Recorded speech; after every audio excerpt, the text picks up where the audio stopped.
Bismillahirrahmanirrahim.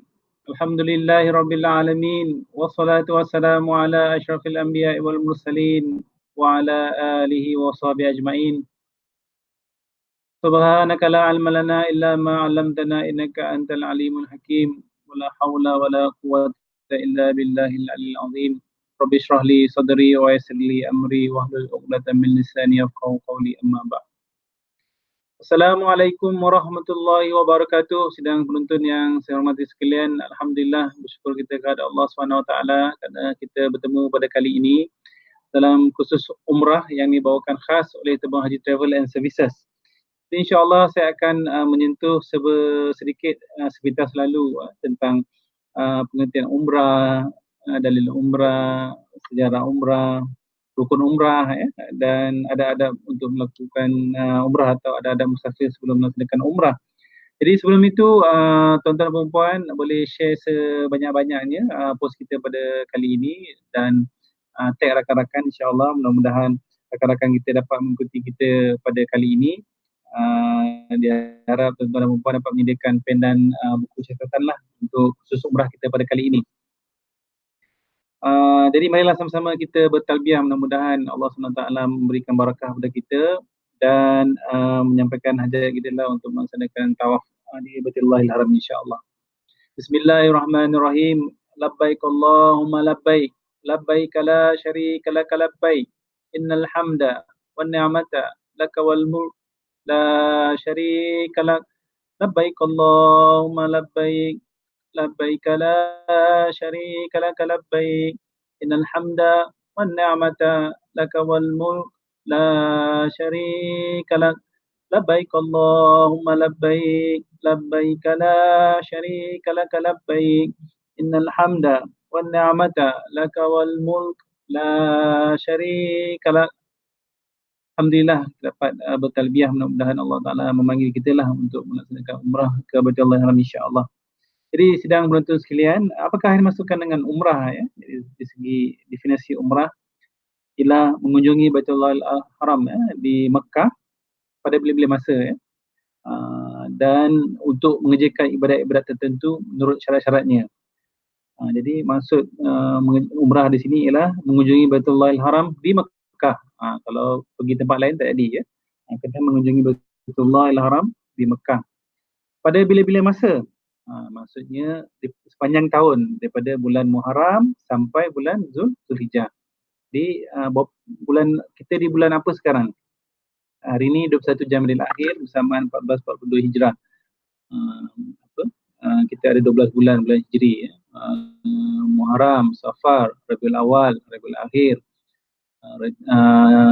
Jamadil Awal, Jamadil Akhir, Rejab, Syaban, Ramadan, Syawal, Zulqa'dah dan Zulhijjah, ada 12 bulan. Jadi kita di bulan Jamadil Akhir, di bulan yang ke-6 di pertengahan tahun 1442 Hijrah. Jadi maksud kat sini mengunjungi Baitullahil Haram ni pada bila-bila masa, iaitu sepanjang tahun lah ya.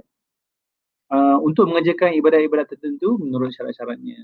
Itulah maksud ibadat umrah.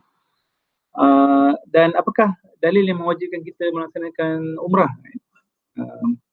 Ada orang kata apabila kita buat umrah, kita kena buat haji kan. Menurut pandangan ulama, maksudnya boleh saja kita mendahului melaksanakan umrah dan boleh juga kita melaksanakan umrah semasa mengerjakan haji lah.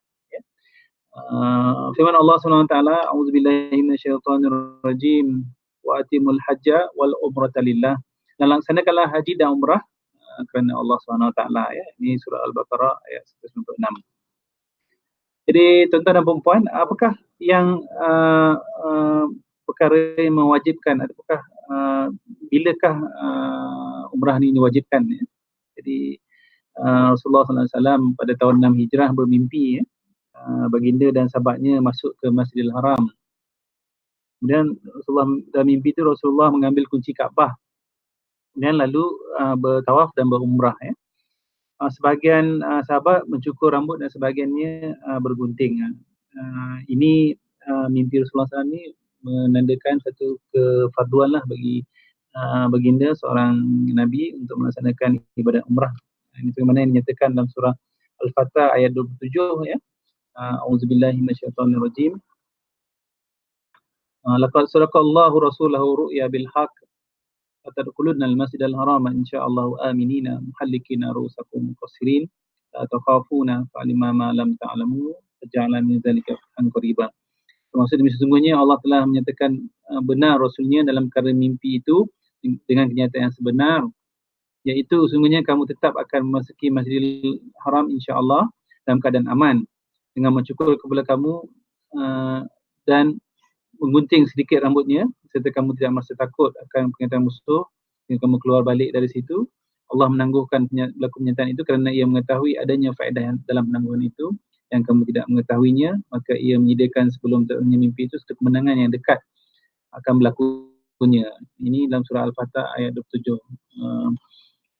Perkara ini membuat Rasulullah sahabat teringin untuk melaksanakan umrah pada tahun 6 Hijrah. Jadi baginda bersama sahabat bergerak ke Mekah untuk melaksanakan umrah. Ada riwayat mengatakan 700 orang, ada mengatakan Rasulullah dan sahabat seramai 1,400 orang. Tapi mereka tertahan di Hudaybiyah. Jadi apabila berlaku keadaan demikian, Rasulullah SAW mengantar utusan untuk berunding. Walaupun penduduk Mekah menyatakan dibolehkan untuk melaksanakan umrah itu pada tahun harapan lah, pada tahun 7 Hijrah.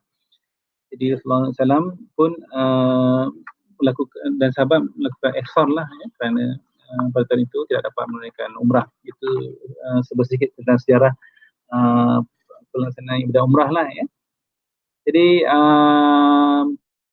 tuan-tuan dan puan-puan, kita melihat sedikit sebentar lalu apakah yang dikatakan umrah itu ya. Umrah itu ada 5 rukun lah ya. Pertama, niat ihram umrah. Nanti Ustaz akan ceritakan bagaimana berniat ihram umrah, lafaz niat ihram umrah, mikatnya di mana ya. Yang kedua tawaf ya. Rukun yang kedua tawaf. Yang ketiga, rukun yang ketiga sa'i. Yang keempat bergunting ya. Bagi lelaki sunat bercukur, bagi perempuan bergunting. Dengan perempuan bercukur pula kan. Dan yang kelima tertib. Inilah rukun umrah secara sepintas lalu lah. Nanti insyaAllah kita akan pergi detail dari minggu ke minggu insyaAllah. Jadi sebelum tu share sebanyak-banyaknya post ini untuk rakan-rakan kita yang lain, tag rakan-rakan yang kita kenal. Mudah-mudahan mereka dapat mengikuti kursus umrah kita ini. Jadi kita melihat video lah yang dihantarkan, dikirimkan kepada kita sepintas lalu. InsyaAllah mudah-mudahan akan memberikan sedikit gambaran lah tentang keadaan di Baitullahil Haram ya. الرحمن الرحيم إذا وقعت الواقعة ليس لوقعتها كاذبة خافضة رافعة إذا رجت الأرض رجا وبست الجبال بسا فكانت هباء منبثا وكنتم أزواجا ثلاثة فأصحاب الميمنة ما أصحاب الميمنة وأصحاب المشأمة ما أصحاب المشأمة والسابقون السابقون أولئك المقربون في جنات النعيم ثلة من الأولين وقليل من الآخرين. Jadi demikianlah lintas langsung daripada video yang digambarkan yang dikirimkan oleh rakan-rakan kita di Masjidil Haram ya. Mudah-mudahan memberi gambaran pada tuan-tuan dan puan-puan keadaan di Mekah Mereka juga melakukan sanitasi di keliling Kaabah Masya-Allah, rindunya kita ke Baitullah Al-Haram di Mekah Selain itu tuan-tuan dan puan-puan, ada syarat wajib untuk mereka yang hendak melaksanakan umrah. Yang pertama, mereka mestilah beragama Islam Bagi mereka yang tak beragama Islam, tidak diwajibkan untuk melaksanakan umrah ni. Bagi mereka yang masuk ke Arab Saudi, bagi mereka yang non Muslim ni, mereka akan ada jalan jalan keluar lah untuk tak masuk ke bangunan kawasan persebadanan Madinah contohnya lah begitu juga di Tanah Haram di Mekah Jadi mereka mestilah beragama Islam, kemudian balik walaupun kanak-kanak bagi mereka yang menunaikan umrah hukumnya sunat lah, tapi tidak melepaskan atau tidak menghilangkan kewajipan menunaikan umrah. Kemudian berakal, merdeka, dan yang kelima istita'ah, iaitu mampu untuk sampai ke Baitullahil Haram dan aman perjalanan lah, ya. Itu antara syarat-syarat wajib untuk mereka yang melaksanakan umrah. Jadi yang terakhir kita akan menyentuh tentang adab-adab sebelum bermusafir lah, atau adab-adab untuk melaksanakan umrah. Sementara itu share sebanyak-banyaknya post ini pada rakan-rakan, tag rakan-rakan, like kita punya FB lah, insyaAllah mudah-mudahan akan memberi perkongsian kita ni kepada rakan-rakan kita yang lain lah, ya. Untuk adab-adab sebelum bermusafir, Allahumma salli ala Muhammad wa ala alihi wasallam, ada banyak, ya. Ada adab untuk kita bermusafir dalam muka bumi, pertama untuk melaksanakan umrah lah, ya. Di antaranya yang pertama, musafir ini dengan tujuan perjalanan yang baik kerana Allah SWT lah, ya. Bila kita berniat musafir kerana Allah Ta'ala meletakkan barakah kepada kita, memberkati perjalanan kita, insyaAllah. Kemudian solat sunat 2 rakaat, solat sunat safar, di rumah sebelum kita keluar, ya. Kemudian membawa beg berisi keperluan asas, ya. Jika Rasulullah SAW musafir, dia membawa siwak, sikat, cermin, celak. Itu juga kita membawa keperluan kita lah, ya.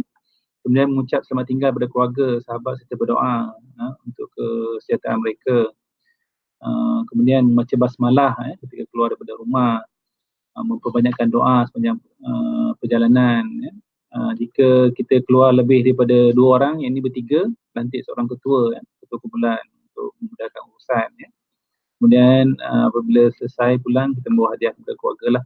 Itu antara adab ataupun sunnah untuk bermusafir lah. Mudah-mudahan sedikit panduan ini akan memberikan gambaran kepada tuan-tuan dan puan-puan sebelum melaksanakan ibadat umrah lah, ya. InsyaAllah kita akan bersiaran lagi di masa ke semasa. Jangan lupa untuk like Facebook Tabung Haji Travel, www.facebook.com/tabunghajitravel. Dan di musim PKP ini, marilah kita sama-sama mematuhi SOP.